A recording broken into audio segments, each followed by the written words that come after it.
This is The Space Shot, episode 216 for December 16th, 2017.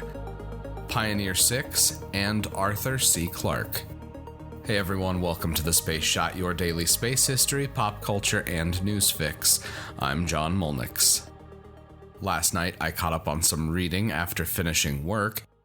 With how much reading I do for the podcast and with the amount of travel and work I've been doing lately, I haven't had any time to read fiction books. Last night, I finally got through a big chunk of Artemis by Andy Weir, and I'll be finishing that book up tonight before I go to bed, and I'll be talking about it in the coming days. I've enjoyed the book so far, and I'm looking forward to sharing a review of it here. I've got one birthday I want to mention today. Arthur C. Clarke was born 100 years ago today, on this day, December 16th, in 1917. Clarke is one of the preeminent science fiction writers in history, writing classics such as 2001: A Space Odyssey and The Fountains of Paradise, plus nonfiction articles covering space travel and futurism, among many other topics. When you first came up with the concept of communication satellites, didn't many scientists think this was a pretty far out and unreasonable idea? Well, it was far out. It was 36,000 kilometers out. But no, not at that time. This was 1945, and the V2 rockets had arrived, and when my paper was published, the atomic bomb had been dropped. So at that time, people were prepared to accept almost anything. And I don't remember any negative criticisms. In fact, I don't remember any comments at all, to tell the truth. But there's certainly no feeling this was nonsense. And 10 years before, there would have been, but 1945, no. That brief excerpt was from an interview done at AT&T Bell Labs back in 1976. I'm linking to the full video and article in the show notes. Check it out to get some interesting backstory on the HAL computer from 2001: A Space Odyssey. It's interesting how much Clarke predicted that has taken place over the following decades. In 1945, he proposed the idea of a worldwide communications satellite to provide coverage of Earth from a high orbit. This type of orbit is known as a geostationary orbit, or GEO.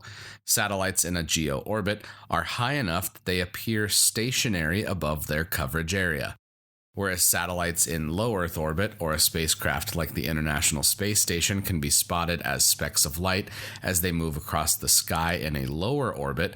Satellites in a geostationary orbit would look like a fixed point of light if you were to go looking for them.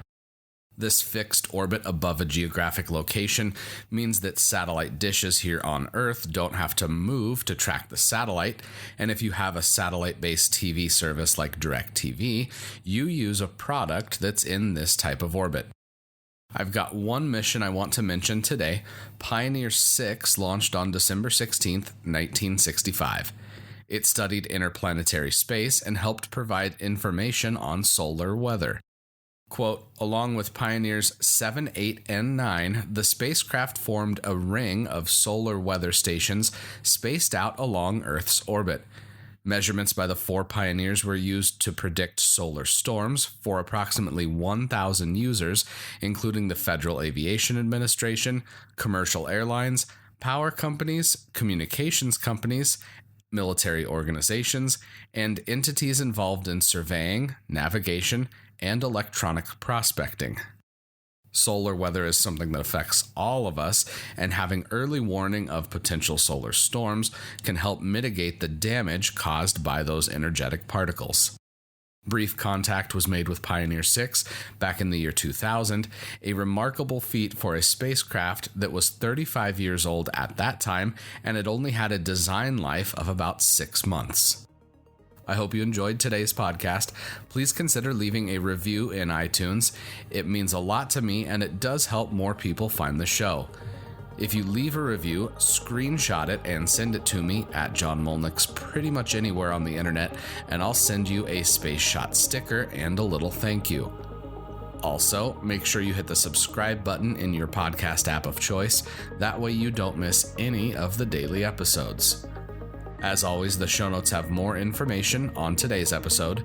You can hit me up on Instagram and Twitter. Find me at John Molnix. I'm always up to chat. You can also connect with me on Facebook. Just search The Space Shot or click the link in the show notes. Tomorrow, 114 years of flight. I'm John Molnix, and I'll catch you on the flip side.